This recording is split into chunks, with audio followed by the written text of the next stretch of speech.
Hi friends, ಎಲ್ಲರಿಗೂ ನಮಸ್ಕಾರ. Friends ನೋಡಿ, ನಿಂಬೆಕಾಯಿ ತುಂಬ ಚೆನ್ನಾಗಿ ದೊಡ್ಡದಾಗ್ತಾ ಇದೆ. ತುಂಬ ಆಗಿದ್ದಾವೆ ಕಾಯಿಗಳು. ಕೆಲವೊಂದು ದೊಡ್ಡದಾಗಿದೆ, ಇನ್ನೊಂದು ಸ್ವಲ್ಪ ಕೆಲವೊಂದು ದೊಡ್ಡದಾಗಬೇಕು. ನೋಡಿ, ಗಿಡ ತುಂಬ ಕಾಯಿ ಇದ್ದಾವೆ. ಇದಕ್ಕೆ ನಾನು ಆದಷ್ಟು ಕಿಚನ್ ವೇಸ್ಟನ್ನು ಕೊಟ್ಟಿದ್ದೀನಿ. ನಿಮಗೂ ಕೂಡ ಸಾಕಷ್ಟು ಸಾರಿ ಹೇಳಿದ್ದೀನಿ. ನಾನು ಆರ್ಗ್ಯಾನಿಕ್ಕಾಗಿ ಬೆಳಿಬೇಕು ಅಂತ ಅಂದಾಗ ಕೆಲವೊಂದನ್ನು ನಾವು ಫಾಲೋ ಮಾಡಬೇಕಾಗತ್ತೆ. ಕಿಚನ್ ವೇಸ್ಟನ್ನು ಜಾಸ್ತಿ ಕೊಡ್ತೀನಿ. ವರ್ಮಿ ಕಂಪೋಸ್ಟ್ ಇದ್ದರೆ ವರ್ಮಿ ಕಂಪೋಸ್ಟ್ ಕೊಡಿ. ನನ್ನ ಹತ್ರ ವರ್ಮಿ ಕಂಪೋಸ್ಟ್ ಅಷ್ಟೊಂದಿಲ್ಲ. ನನಗೆ ನಾ ಹೊರಗಡೆಯಿಂದ ಅಷ್ಟು ತರಲ್ಲ. ಹಾಗಾಗಿ ಇಲ್ಲಿ ನೋಡಿ, ಒಂದಿಷ್ಟು ಕಾಯಿ ಆಗುತ್ತೆ, ಇನ್ನೊಂದಿಷ್ಟು ಈ ರೀತಿ ಒಣಗುತ್ತೆ. ತೊಂದರೆ ಇಲ್ಲ. ಗಿಡದಲ್ಲಿ ಒಂದು ಸ್ವಲ್ಪ ಈ ರೀತಿ ಆಗೋದು ಸಹಜ. ಆ ಒಣಗಿರೋದನ್ನು ತೆಗೆದು ಬಿಡಬೇಕು. ಇಲ್ಲಿ ನೋಡಿ, ಇದು ಕಾಯಿ ಉಳ್ಕೊಂಡಿದೆ.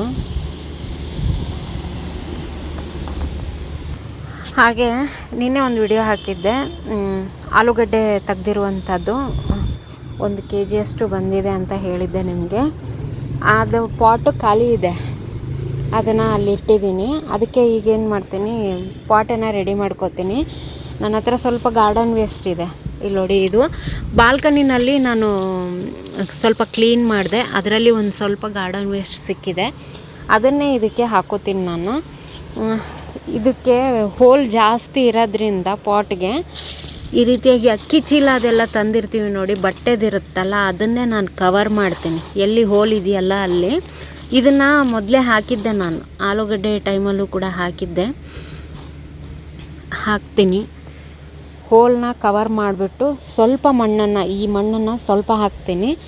ಆಮೇಲೆ ಗಾರ್ಡನ್ ವೇಸ್ಟ್ ಹಾಕ್ತೀನಿ. ಕಿಚನ್ ವೇಸ್ಟ್ ಸ್ವಲ್ಪ ಹಾಕಿ ಮೇಲೆ ಮಣ್ಣನ್ನು ಹಾಕಿ ಮುಚ್ಕೊಂಡ್ಬಿಡ್ತೀನಿ. ಈ ರೀತಿ ಮಾಡೋದ್ರಿಂದ ಗೊಬ್ಬರ ನಾವು ಖರೀದಿ ಮಾಡೋದು ತಪ್ಪುತ್ತೆ. ಅದಕ್ಕೋಸ್ಕರ ಇದು ಹಾಕಿ ನಿಮಗೆ ನೆಕ್ಸ್ಟ್ ಆಮೇಲೆ ತೋರಿಸ್ತೀನಿ. ಫ್ರೆಂಡ್ಸ್, ನೀವು ಬೀಜ ಹಾಕಬೇಕು ಅಂದಾಗ ನಿಮ್ಮ ಹತ್ರ ಸೀಡ್ಲಿಂಗ್ ಟ್ರೇ ಬೇಕು ಅಂತಲೇ ಏನಿಲ್ಲ. ನೀವು ಸಾಧಾರಣವಾಗಿ ನಿಮ್ಮ ಮನೆಯಲ್ಲಿ ಇರುವಂಥ ಇಂಥ ಪಾಟ್ಗಳಲ್ಲೇ ಆ ಗಿಡದ ಸುತ್ತಲೂ ನೀವು ಬೀಜನ ಹಾಕೋಬೋದು. ಅದನ್ನು ಹಾಕೋಕ್ಕಾಗಲ್ಲ ಅನ್ನೋರು ಈ ರೀತಿ ಸಪ್ರೇಟಾಗಿ ಹಾಕ್ತೀರಾ ಅಂದರೆ, ಇದು ನೋಡಿ, ಈ ಥರ ಟೆಟ್ರಾ ಪ್ಯಾಕ್ ಎಲ್ಲ ಬರುತ್ತೆ ನೋಡಿ, ಇದನ್ನು ಯೂಸ್ ಮಾಡ್ಕೋಬೋದು. ಆಮೇಲೆ ಈ ಥರ ಡಬ್ಬಗಳು, ಇದು ರಟ್ಟಿನ ಡಬ್ಬ, ಇದು ಸ್ವಲ್ಪ ಗಟ್ಟಿ ಇದೆ. ಇಂಥದನ್ನು ಕೂಡ ನಾವು ಯೂಸ್ ಮಾಡ್ಕೋಬೋದು. ಇದು ಕೆಳಗಡೆ ಟಿನ್ ಥರ ಇದೆ, ಇದಕ್ಕೆ ನಾನು ಹೋಲ್ ಹಾಕ್ಕೊಂಡಿದ್ದೀನಿ. ಈ ರೀತಿಯಾಗಿ ಇದಕ್ಕೆ ಮಣ್ಣು ಹಾಕಿಬಿಟ್ಟು, ಇದಕ್ಕೂ ಕೂಡ ಮಣ್ಣು ಹಾಕಿ ನೀವು ಸೀಡ್ಲಿಂಗ್ಸನ್ನು ರೆಡಿ ಮಾಡ್ಕೋಬೋದು. ಇದರಲ್ಲಿ ನೋಡಿ, ಇದನ್ನು ಮೇಲೆಯಿಂದ ಕಟ್ ಮಾಡಿದೆ ನೋಡಿ. ಒಂದು ಬೀಜ ನೀವು ಹಾಕಿದ್ರೆ ತುಂಬ ಚೆನ್ನಾಗಿ ಗ್ರೋ ಆಗುತ್ತೆ ಇದರಲ್ಲಿ. ಆಮೇಲೆ ಬೇಗ ಕೂಡ ಮೆತ್ತಗಾಗಲ್ಲ. ಇದು ನಿಮ್ಮ ಬೀಜ ಮೊಳಕೆ ಹೊಡೆದು ಅದು ಸ್ವಲ್ಪ ದೊಡ್ಡದಾಗೋ ತನಕನೂ ಈ ಒಂದು ಟೆಟ್ರಾ ಪ್ಯಾಕು ತುಂಬ ಚೆನ್ನಾಗಿರುತ್ತೆ. ರೀಯೂಸನ್ನು ಮಾಡ್ಕೋಬೋದು ನೀವು. ಇದು ಕೂಡ ಅಷ್ಟೇ, ಈ ರೀತಿಯಾಗಿ ಮನೆಯಲ್ಲಿ ಇರುವಂಥ ವಸ್ತುಗಳನ್ನು ಬಳಸ್ಕೊಂಡು ನಾವು ಈ ರೀತಿಯಾಗಿ ಮಾಡ್ಕೋಬೋದು. ಇಲ್ಲಾಂದರೆ ಮತ್ತೆ ಸೀಡ್ಲಿಂಗ್ ಟ್ರೇ ತೊಗೊಂಡು ಬರೋದು ಅದೆಲ್ಲ ಖರ್ಚಲ್ಲವ. ಹಾಗಾಗಿ ಸ್ವಲ್ಪ ಆದಷ್ಟು ಖರ್ಚು ಕಡಿಮೆ ಮಾಡಿಕೊಂಡು ನಾವು ಗಾರ್ಡನಿಂಗ್ನ ಸ್ಟಾರ್ಟ್ ಮಾಡಬೇಕು ಮೊದಲಿಗೆ. ಅದಕ್ಕೋಸ್ಕರ ಇದಕ್ಕೆ ಸ್ವಲ್ಪ ಮಣ್ಣನ್ನು ಹಾಕಿಬಿಟ್ಟು ಫಿಲ್ ಮಾಡ್ತೀನಿ ನಾನು. ಫಿಲ್ ಮಾಡಿ ಇದರಲ್ಲೇ ಬೀಜನ ನೆಡ್ತೀನಿ, ತೋರಿಸ್ತೀನಿ ನಿಮಗೆ. ಹಾಗೆ ಸೀಡ್ಸನ್ನ ನೀವು ಹೊರಗಡೆ ಮಾರ್ಕೆಟಿಂದನೇ ತರಬೇಕು ಅಂತ ಏನಿಲ್ಲ. ಕೆಲವೊಂದು ಬೀಜಗಳು ಮನೆಯಲ್ಲೇ ಸಿಕ್ಕತ್ತೆ. ಇದು ನೋಡಿ, ನಾನು ಮಾರ್ಕೆಟಿಗೆ ಹೋದಾಗ ಕ್ಯಾಪ್ಸಿಕಮ್ ತೊಗೊಂಬರ್ತಾಯಿದ್ದೆ. ಇದು ಹಣ್ಣಾಗಿದೆ, ಸ್ವಲ್ಪ ಹಣ್ಣಾಗಿತ್ತು ನಾನು ತರಬೇಕಾದ್ರೆ. ಈಗ ಪೂರ್ತಿಯಾಗಿ ಹಣ್ಣಾಗಿದೆ. ಇದ್ರ ಬೀಜಗಳನ್ನ ನಾವು ಯೂಸ್ ಮಾಡ್ಕೋಬೋದು. ಕ್ಯಾಪ್ಸಿಕಮ್ ಗಿಡ ಬೇಕು ಅನ್ನೋರು ನೀವು ಬೀಜನ ಕೊಂಡ್ಕೊಂಡೇ ತರಬೇಕು ಅಂತ ಇಲ್ಲ. ಈ ರೀತಿ ಹಣ್ಣಾಗಿರೋದನ್ನು ತೊಗೊಂಡು ಬರಬೇಕು. ಇದು ನೋಡಿ, ಹಾಗಲಕಾಯಿ ನನ್ನ ಒಂದು ಗಾರ್ಡನಲ್ಲಿ ನೋಡಿರ್ತೀರ ನೀವು. ಇದು ಕೂಡ ಹಣ್ಣಾಗಿದೆ. ಇದ್ರ ಬೀಜನ ಇದನ್ನು ಒಣಗಿಸ್ಕೊಂಡು ನಾವು ಯೂಸ್ ಮಾಡ್ಕೋಬೋದು. ಯಾಕಂದರೆ ಈ ಥರ ನಾವು ದೊಡ್ಡ ಹಾಗಲಕಾಯಿನೂ ಕೂಡ ಅಷ್ಟೇ, ತರಬೇಕಾದ್ರೆ ಒಂಚೂರು ಹಣ್ಣಾಗಿರೋದಿರುತ್ತೆ, ಅವ್ರ ಹತ್ರ ಕೇಳಿ ಇಸ್ಕೊಂಬರ್ಬೇಕು. ಇಲ್ಲಾಂದರೆ ನಾವು ತೊಗೊಳೋದ್ರಲ್ಲೇ ಒಂದು ಹಣ್ಣಾಗಿರೋದನ್ನು ಹಾಕ್ಕೋಬೇಕು. ಬೀಜ ನಮಗೆ ಸಿಕ್ಕುತ್ತೆ ಈ ರೀತಿಯಾಗಿ.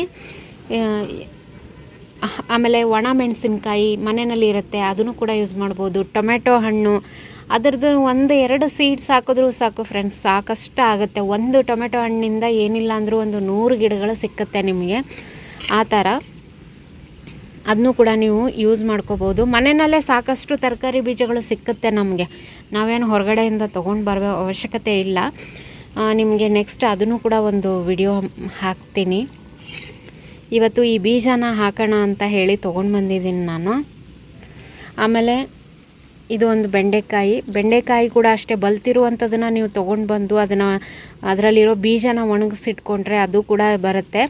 ಇದು ಏನಂದರೆ ನಾನು ಲಾಸ್ಟ್ ಟೈಮು ಗಿಡ ಹಾಕಿದ್ನಲ್ಲ, ಅದರಲ್ಲೇ ನಾನು ಬೀಜಕ್ಕೆ ಅಂತ ಬಿಟ್ಟಿದ್ದೆ, ಅದರಲ್ಲಿ ಬಂದಿರುವಂಥ ಸೀಡ್ಸ್ ಇದನ್ನು ಕೂಡ ಇವತ್ತು ಹಾಕೋಣ ಅಂತ ತೊಗೊಂಡು ಬಂದಿದ್ದೀನಿ.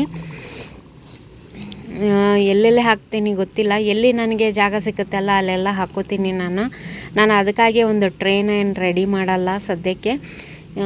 ಯಾವ ಪಾಟ್ ಖಾಲಿ ಇದೆಯಲ್ಲ ಅಲ್ಲೇ ಹಾಕ್ತೀನಿ. ಆದರೆ ಇದನ್ನು ಇವತ್ತು ತೋರಿಸೋಣ ಅಂತ ತೊಗೊಂಡು ಬಂದಿದ್ದೆ. ಈ ರೀತಿಯಾದಂಥ ಪಾಟ್ಗಳು ವೇಸ್ಟಾಗಿ ನಾವು ಬಿಸಾಕ್ತಿರ್ತೀವಲ್ಲ, ಇದನ್ನ ತೊಗೊಂಡು ಬಂದು ಜ್ಯೂಸ್ ಪ್ಯಾಕೆಟ್ ತರ್ತೀವಿ, ಅದನ್ನು ಕೂಡ ಯೂಸ್ ಮಾಡ್ಕೋಬೋದು. ತೊಗೊಂಡು ಬಂದು ಇದರಲ್ಲಿ ಸೀಡ್ಸ್ ಎಲ್ಲ ಹಾಕೋಬಹುದು ನೀವು. ಇಲ್ಲಾಂದರೆ ಚಿಕ್ಕ ಚಿಕ್ಕ ಗಿಡಗಳನ್ನೂ ಕೂಡ ನೀವು ಹಾಕೋಬೋದು. ಆಲೋವೆರಾ, ಆಮೇಲೆ ಸ್ನೇಕ್ ಪ್ಲ್ಯಾಂಟು, ಈ ಥರದನ್ನು ಕೂಡ ನಾವು ಸಣ್ಣದಾಗಿರೋಂಥ ಗಿಡಗಳನ್ನು ಹಚ್ಕೋಬೋದು ಇದರಲ್ಲಿ ಇವತ್ತು ಫ್ರೆಂಚ್ ಬೀನ್ಸ್ ಸೀಡ್ಸ್ ಇದೆ ನನ್ನ ಹತ್ರ, ಇದನ್ನು ಹಾಕೋಣ ಅಂತ ತೊಗೊಂಡು ಬಂದಿದ್ದೀನಿ. ಇದು 2ರಲ್ಲೂ ಅದನ್ನೇ ಹಾಕ್ತೀನಿ ನಾನು, ಆಮೇಲೆ ತೋರಿಸ್ತೀನಿ ನಿಮಗೆ. ನೋಡಿ, ಇದಕ್ಕೆ ಮಣ್ಣನ್ನು ತುಂಬಿಟ್ಟು ನಾನು ನೀರನ್ನು ಹಾಕಿದ್ದೀನಿ. ಇದಕ್ಕೇನೆಂದರೆ ಈ ಒಂದು ಫ್ರೆಂಚ್ ಬೀನ್ಸ್ ಸೀಡ್ಸನ್ನು ಇದಕ್ಕೆ ಹಾಕ್ತಾಯಿದ್ದೀನಿ. 1ರಲ್ಲಿ 2 ಹಾಕ್ತಾಯಿದ್ದೀನಿ ನಾನು.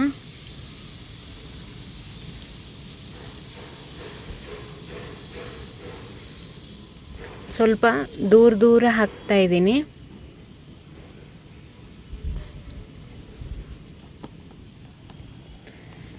ನೋಡಿ, ಸ್ವಲ್ಪ ದೂರಕ್ಕೆ ಹಾಕಿದೆ. ಈಗ ಇದನ್ನ ಸನ್ಲೈಟಲ್ಲೇ ಇಡ್ತೀನಿ ನಾನು. ಇದಕ್ಕೆ ಆದಷ್ಟು ಪೂರ್ತಿ ಡ್ರೈ ಆಗೋ ಥರ ನೀವು ಮಾಡಬಾರ್ದು, ಆಮೇಲೆ ಜಾಸ್ತಿ ನೀರನ್ನು ಕೂಡ ಹಾಕಬಾರ್ದು. ಇದು ಮೊಳಕೆ ಹೊಡೆದು ಬಂದಾಗ ನಾನು ನಿಮಗೆ ತೋರಿಸ್ತೀನಿ. ಇದನ್ನು ಕೂಡ ಸದ್ಯಕ್ಕೆ ಹಾಕೋತೀನಿ ನಾನು ಯಾವುದ್ರಲ್ಲಾದರೂ. ಈ ರೀತಿಯಾಗಿ ನಾವು ಝೀರೋ ಇನ್ವೆಸ್ಟ್ಮೆಂಟಲ್ಲಿ ಗಾರ್ಡನಿಂಗ್ನ ಮಾಡ್ಬೋದು. ಈಗಾಗಲೇ ನಾನು ಸಾಕಷ್ಟು ಸರಿ ಹೇಳಿದ್ದೀನಿ, 1-2 ವಿಡಿಯೋ ಕೂಡ ಮಾಡಿದ್ದೀನಿ, ನಾವು ಕಡಿಮೆ ದುಡ್ಡಲ್ಲಿ ಯಾವ ರೀತಿಯಾಗಿ ಗಾರ್ಡನಿಂಗ್ ಮಾಡೋದು ಅಂತ. ಅದನ್ನು ಕೂಡ ನೀವು ನೋಡಿ.